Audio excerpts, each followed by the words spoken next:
Hello বন্ধুরা, আপনারা দেখছেন মুক্তির রান্নাঘর। আজকে আমি বানাবো লাউ পাতায় চিংড়ি মাছ ভাপা। সামান্য কিছু উপকরণ দিয়েই বানাবো, বেশি মশলা দেব না। আমি প্রথমেই নিয়ে নিলাম লাউ পাতা আর নিয়ে নিয়েছি চিংড়ি মাছ। চিংড়ি মাছটাকে আমি ভালো করে কেটে ধুয়ে নিয়েছি।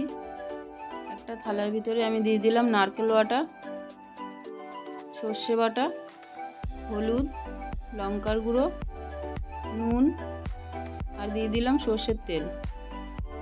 দিয়ে আমি মশলাটাকে ভালো করে মেখে নেব। মশলাটা আমার মাখা হয়ে গেছে। এখন আমি একটা একটা করে চিংড়ি মাছ নিয়ে মশলার ভিতরে মাখিয়ে মশলা দিয়ে লাউ পাতার উপরে দিয়ে দেব। আর সামান্য একটু তেল দিয়ে দেব, সর্ষের তেল দিয়ে লাউ পাতাটাকে মুড়ে একটা সুতো দিয়ে বেঁধে দেব।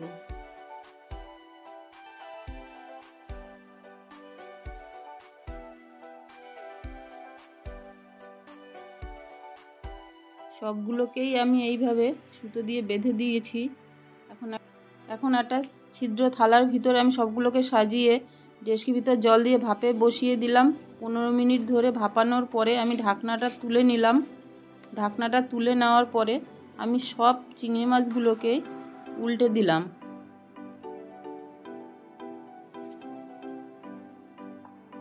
সব চিংড়ি মাছগুলোকে উল্টে দেওয়ার পরে আমি আবার 15 মিনিট এটাকে ঢাকা দিয়ে ভাপিয়ে নিলাম।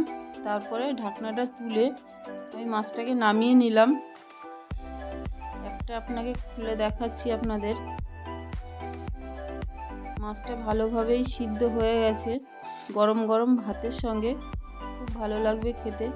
রেসিপিটা ভালো লাগলে সাবস্ক্রাইব করবেন। সবাই ভালো থাকবেন, সুস্থ থাকবেন।